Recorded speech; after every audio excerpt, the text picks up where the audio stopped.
Hi, everybody. It's Money Monday. We're back. Welcome. Thanks for coming. So, today we are chatting about debt and emergencies. Oh my goodness. I don't even want to talk about debt, but we've been talking about debt all of June. Let me introduce myself. I'm your wealth best friend.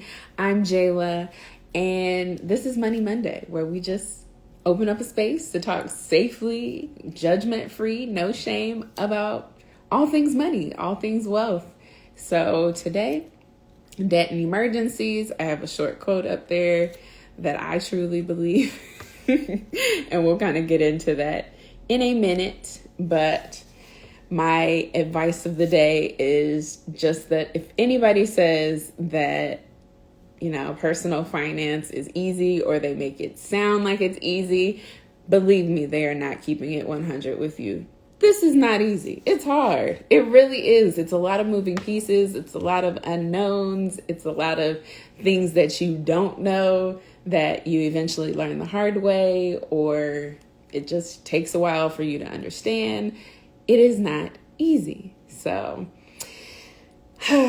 let's get into it. It's, like I said, the last Monday in June. How? I can't process that. But I hope you have taken the time to look at your debt, if you have any.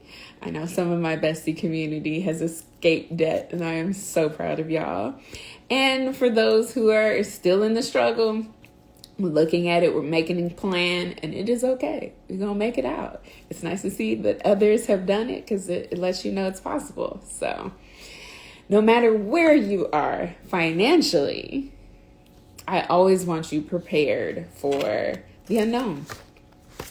And I decided actually last summer to build an emergency fund, and I looked at all the places that my money was going, because there's a lot going on in my life personally, because you have out-of-state real estate, you have kids, you have dogs, you have actual income properties, you have property that you live in, house, cars, all this stuff, health insurance, all of that, businesses. I forgot about businesses. So it's a lot. There's a lot going on in my life. And there's a lot going on financially. So I had to take a look, and after looking at where my money was going, and knowing I like to take many retirements because I have to keep FU money at all times when jobs are not it. I can't, I get one life, so I can't spend it with you. But if you're not going to treat me right, I got to go. So that's always been my motive, but I've always had a strategic plan when I do things like that. So I knew I needed more money than most personal finance books or people will say that you need. Most they say about me to be great. The spam callers do not want me to be great, y'all. Calling in the middle of Money Monday. Shame. So I needed more money than the average person might need. And so I decided that I was going to build up my emergency fund. When I finally did a mid 6 month check-in, I realized I had about 18 months of expenses saved up and kind of panicked a little. I was like, do I have too much? Is this too much to just be sitting here, even though it's earning money? You want your emergency fund not to be invested, but to earn some money. It can't just sit there and not work. So I think it was nice that I did a self check-in and said, okay, this is enough. I can kind of start cutting back, because I did aggressively save for my emergency fund. And then June 1st struck. I had hit my goal. Maybe June 1st struck, and I was faced with a huge financial decision. That decision I posted on my stories last week, and I think I posted on my feed yesterday so that you could see. And to get your advice, find out, like, hey, could you deal with this? What would happen, or to get you thinking. So actually, do I have a picture of that? I asked, here's my huge financial, what became my huge financial decision. It was actually about $17,000 that was charged, but I got it down to $10,000. But my decision, do I pay this money? And for you guys, would that amount put you into debt? Would it shake your financial stability? Could you pay this balance by July 8th when the bill is due? All things that are good to get you thinking, to let you know, hey, this hasn't happened to me. That's a blessing. But let me make sure that it doesn't. And if it does, I'll be prepared. So that's why I decided to post this. And this is a medical debt. This isn't me running up a Rodeo Drive shopping excursion. No, this was life or death for my family member. So 48% of millennials have medical debt. So if you are in this position, you're not alone. Mine is a little different because it's from my pup, but he matters to me, and I'm happy to say that he's still here, because of this financial decision that was made, and because of the financial decisions that I made last year.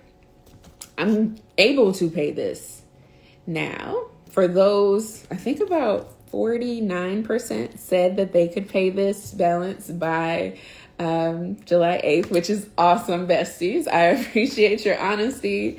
And that means about 51% of the people surveyed said that they wouldn't be able to pay it. I did get a few DMs. Do you mean like the minimum payment?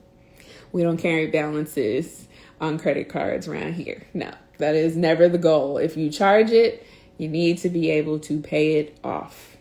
Otherwise, whatever you charge is just getting substantially more expensive. And this was already expensive enough. I don't want it to go up. 29, or maybe, I think this card may be 17% interest. So, but it can go up to 34% for some American Express card holders. So yeah, no, that's getting paid off. Now, for the people that said, yes, they can pay off this debt, I then wanted to know, and it's cut off a little for the IG Live, could you pay off that debt and in the same month still transfer 20% of whatever you earned that month to your investment account? Some people talk about that being paying yourself first. So a lot of financial books and gurus, that's what they mean. Can you give money to your investment account, maybe for retirement, so that you're stable in the future and planning for your future, even though right now you don't get to retire?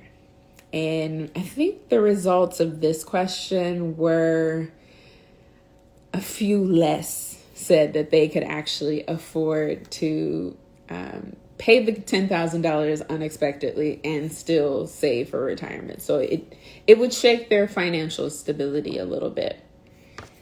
But now, the goal of your emergency fund is, yes, to be there for you, to make sure that you're not rocked right off your rocker financially with one fell swoop. And for a lot of Americans, they can't say that. You hear the stats all the time. $400, that most Americans can't cover $400 in emergency, like, that they would need.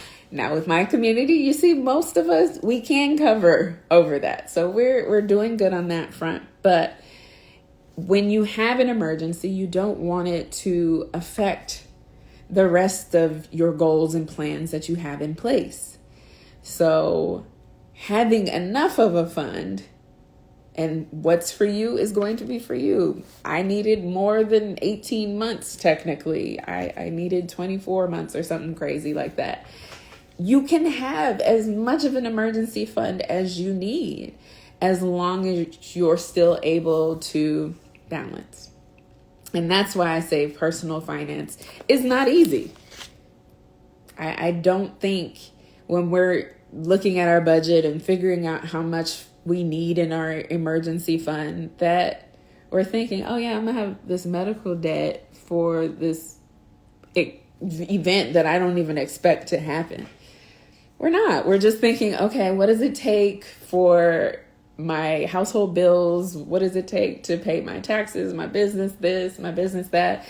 Not the unexpected. I'm hurt. I'm unable to do this, that, and the third. We always think about it in terms of working. How long can I survive without a job? And so I'm pushing you guys to think outside of the box. And hopefully using my experience as something that you don't have to go through, but you never know. This could be for somebody that you love that, hey, they need the money. They don't have adequate insurance to keep them going, to get them a transplant or something like that. So always add a little extra in the emergency fund, but also have your goals set out. So I know I want to retire early. I cannot stop investing. I cannot. I am pushing out my age of retirement if I stop. So I have to be able to pay for these unexpected challenges and continue on my same path. Now I'm going to have to go back to rebuilding, but that doesn't mean I'm taking money away from everything else. That means I've got to have a new strategy, a new plan to get it back to where it was. So life is a balance. Your money is no different. You can't have all your eggs in one basket. You can't just be focused on debt pay down, because if you are, that's how you end up with no emergency fund. You have to balance, and it's hard because it's just like, I've got to pay down my debt. I've got to save for a rainy day. I've got to save for my future, because you will have a future if you're saving for it now. You've got to enjoy the present, which means going outside, and outside is expensive, y'all. Take it from me. July, I'm going to be in the house. And all while doing 5 million other things. So it ain't easy. It's okay. You've got a wealth best friend. I'm here for you. If you guys have any questions, I'm here for you. Find your accountability buddies. They will help. I'm gonna go through the chat and see if anybody has questions. But that was my read for today. That was just debt and emergencies. Ladies, we can do this. It's just gotta be prepared. Thank you, Alexandria.